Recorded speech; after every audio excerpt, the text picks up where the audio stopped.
Hello there and welcome back to the channel. This is Mels Gaming, here with another incredibly special The Hunter Call of the Wild video. Now, yesterday, if you saw the video of the super rare melanistic charcoal wolf video, you'll know that I returned to my wolf grind here on Yukon to continue grinding for Great One Wolf number 4. And last night, in the early hours actually of this morning, I guess, this guy spawned, and honestly, as soon as I saw that black and white fur, I lost my mind. That is a fabled Twinsoul Great One Wolf. And what's really, really funny is this is the fur that for the last, I don't know, since I got the battle thorn, basically, this fur has been in my head. Like, every time I've been thinking about Great One Wolves, if I've fallen asleep and dreamt about Great One Wolves, which has happened like a number of times, it's always been a black and white Great One Wolf, and the Twinsoul has just been in my head. And then last night, this guy spawned, and when I saw it was the Twinsoul, I was just like, there's no way. Like, I've been so focused on this fur, and then this is the one that spawns for number 4. It's actually insane. Like, look at this guy. It's amazing. This fur is amazing on so many levels. There's so many things, like, that when I see this fur, it makes me think about. It makes me think, like, it is called Twinsoul. So, obviously, there's the implication of it being almost like 2 wolves in one. And the fact that it's sort of like a mix of half white fur and that half like blackish grey fur with like the white flecks in it. It is kind of like a yin and yang looking wolf. It's got so many layers to it that I think is just incredible, including the heterochromia in the eyes. The fact it has one blue eye and one red eye. Like, it's such an amazing fur. This is one of the cooler furs, I think, for the Great One Wolf, in my personal opinion. Like, I love all the furs, but the Twinsoul was one that I've always really liked. I think it's really, really cool. And like I said, I've just had it in my head, like, thinking about how much I would actually like to get the Twinsoul, and then this one is the one that spawned. And as soon as I saw it was a Twinsoul, like, I was, of course, messaging people as soon as I saw the 10 Fabled pop up, and I was like, it's a Twinsoul. I've been talking about the Twinsoul. What are the chances that it ends up being this fur? Like, it just felt like fate that this was meant to be the one I was supposed to get. And all of the footage in this video is going to be of him being aggressive, because unfortunately his rest zone was in all this like thick red brush in some trees as well. It's not like it was out here in the open bit where I've like led them out to once they've gone aggressive. It was just nigh on impossible to get close, to even see them, to work out where they were to get close. It was actually in a lot of ways kind of worse than where my frostbite was. You know, when I had the first of the Fabled frostbite here on Yukon. So I decided that I would just keep making them go aggressive and get up close footage of him this way, because I mean, look at him.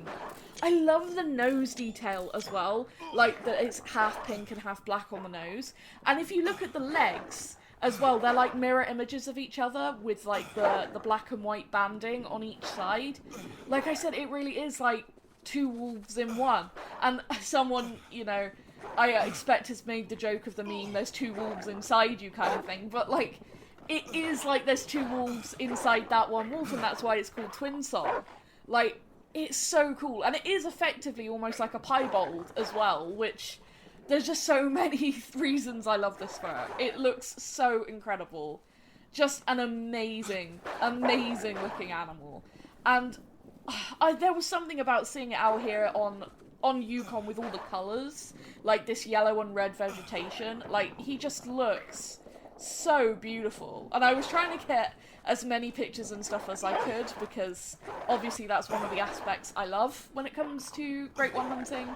And it was difficult, and I went through, I think, nearly 100 medkits getting photos of this guy, because they are ultra aggressive, and the packs that have the great ones in, they are just super, super aggressive. I've noticed that they're way more aggressive than normal packs, Whether that's just because I'm spending more time trying to make them aggressive or what, but they always seem way more aggressive to me, and it's just, it fits when they've got an animal like that running around with them. They're just amazing.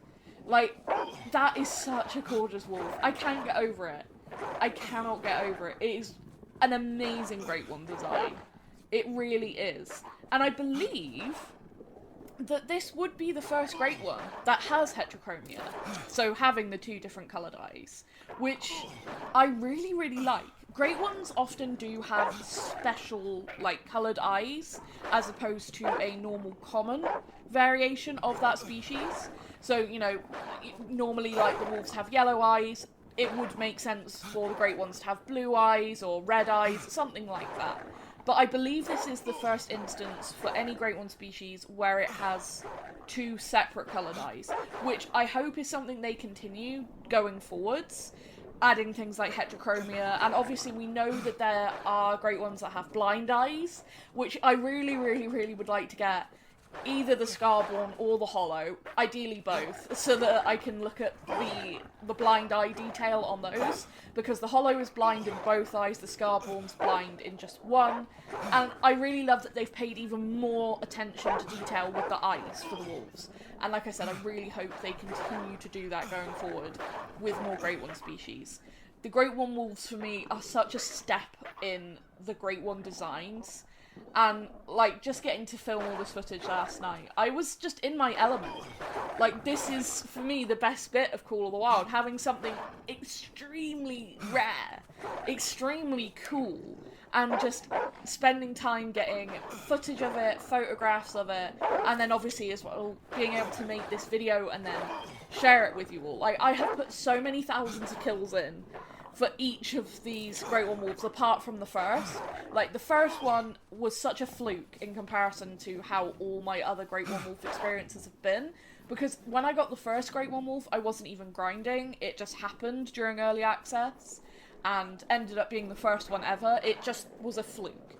Every other Great One wolf I've had so far has made me put in just so many kills, especially number 2 and now number 4. They have been extremely long grinds. And YUKON was popping off last night. I can tell you, after I shot this guy, which we're about to do, and you can see we have the bow, which, that's going to be a thing. After I shot this guy, there were 4 level 9s on the map at the same time. 2 diamonds and 2 trolls. So I shot this guy, took him back to the lodge, then continued the run as I normally would, and there were 4 level 9s, which is just insane. Absolutely insane. And yeah, I'm sticking to YUKON for a bit, as you can probably guess, because I just kept getting diamonds after that while I was grinding then to calm down before I went to sleep. So yeah, maybe we'll get more off YUKON, but I'm definitely going to stick here for a bit. But we are going to try and take this guy with the bow. It was something I wanted to do, because I knew it was going to be challenging, was to take a aggressive Great One wolf with the bow. Now, initially, I was thinking it shouldn't be too bad, because in terms of getting close and getting a good angle, you know, if they are aggressive, they're going to be super close. They're going to give you a good angle. But that was before I had seen a lot of the new aggression mechanics. That was like when I got the first one. And I hadn't seen so much of the aggressive behaviour, because even my very first one wasn't giving me this much aggressive footage and stuff. And now I know that they will just keep at you the whole time. Like, you can see I'm constantly being attacked. And not only that, they are actually physically shoving my character around and each other around. But here, I saw an opportunity. He was stood fairly still, and I clicked to take the shot, and he moves forward. Like, right as I clicked to take the shot. Now, instantly I saw there was vital blood, but I still felt sick, because I knew that shot was far back. I knew it, which is why I come over and look at that blood again. Because I knew as soon as I shot, he moved forward, and that put that arrow back. Like, look at that. That arrow is so far back. And we claim him. My heart, watching this back even, my heart was in my mouth. Oh my god. Liver stomach shot. That what saved that and allowed us to get the Great One medal was the liver, because liver counts as a vital organ. He went to go forwards, and you can see it in this screenshot, like, in the pose he's in. He was actively, like, going to leap forward. That's what he was doing in that animation. And he got hit with the arrow right as he did it. Like, I literally... There was no time for me to react, because I'd already let loose the arrow, and he moved. Now, the thing is, as well, when you look at harvest screens, I've been told, like, numerous times, and I've heard it from Flinter numerous times, that it doesn't necessarily show, like, the exact placement of where the ammunition actually hit. Like, if the animal was moving, it might show it a little bit further forward or further back, but that was a liver stomach shot. Like, I knew it was far back because of him moving like that. But it resulted in an incredibly intense moment that was already intense. Like, I was already scared, and if it had been just a double lung shot, I would have been terrified. But seeing that it was far back, then seeing the vital blood, like, I had all these mixed feelings and emotions, like, oh my god, that looked really bad, but there's good blood, like, should I be panicking? Then picking him up, hearing the music, it was like, okay, I can calm down a little bit. I see the medal, we hear that music, everything's okay. Which is always, I always talk about it being the thing that I wait for, but just look at that, look at how close that was. And yeah, like I said, maybe it's not totally accurate, it could be a little bit further forward in reality than what this shows, but holy, talk about close. Like, I wouldn't recommend doing this to anyone. Like, I wouldn't recommend using a bow on an aggressive Great One Wolf. I wanted to do it once, at least once, to say I had done it, because I knew it was challenging. Like I said, after I had spent more time with the Great One Wolves, I came to realise how much more of a challenge it was going to be, because of, like, having to heal all the time so you weren't dying, having to try and get a shot while they weren't moving, and then even then, there's that risk of them doing exactly what this guy did, and moving, and that could have cost the shot. Like, I got very lucky. It resulted in such a unique harvest screen, though. I mean, look at the pose this guy is in. It's so different to most harvest screens you're going to see of Great One Wolves, and I actually really like it. He's, like, in that aggressive pose, but a different aggressive pose to what you normally see for the Great One Wolves, and I think he just looks incredible. Like, an absolute boss of an animal. Just, wow. I was in bits, like, shaky, and I had to take him in it after, because I was just genuinely like, that was so close to being bad. I've, touch wood, not messed up any of my Great Ones so far. And that's, like, so far. I'm always try to be so careful. And, you know, I do like to do challenging things, like taking one with the bow. But it is always a risk, and it is always a challenge. I felt like I was up to it last night. And honestly, I'm not doing it again. That's it. Like, I've done the bow now. I can say I've taken a Great One Wolf with the bow. So, that's done. But, yeah. That was so close. Far too close for comfort for me. Gosh. On such an amazing animal. I mean, it really adds to the story of the hunt. Which is always a cool factor for me, is, like, the stories that go with these kind of animals. Like, just, what a night. What a night. 2 consecutive insane hunts on YUKON. Like, one night resulting in a super rare, the next night resulting in a great one. And goodness knows what's going to happen tonight, because, again, as soon as I've made this video, I'm going right back to the grind. And I'm keeping going. As I've said, until any new content comes out, because I do expect that we'll be seeing some new content towards the end of this year. We've just had a teaser, which I've talked about in another video. But I do expect there'll be some new content. And if there is, well, we know there should be another map, because it was talked about in the preview last year that there would be 2 maps this year, and we're getting very close to the end of 2025, so I assume there'll be a new map and stuff soon. And then I'll, you know, want to hunt whatever's on the new map and stuff. But until then, I'm just focusing on the wolves every day. And so far, we are on 4 Great Ones and 2 Super Rares, which is pretty crazy. Pretty crazy. A lot of kills for all these trophies, and a lot of hours.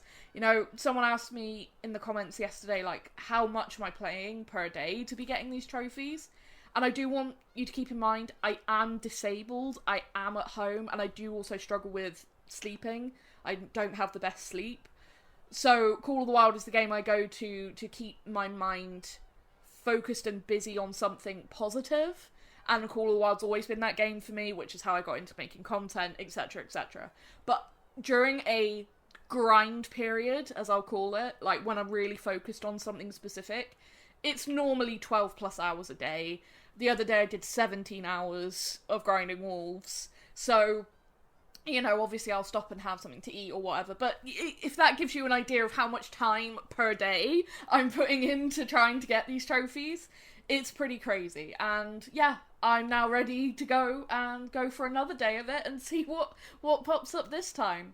But that is going to be it for this video. So thank you so much for watching. I hope you enjoyed it as much as I enjoyed filming and making this one. Such an intense night. Like, that was absolutely crazy. What a shot. Like, just, I never ever want one to get that close to getting messed up again. Not using a bow again on a Great One Wolf, but I've done it now. Challenge done. So, yeah.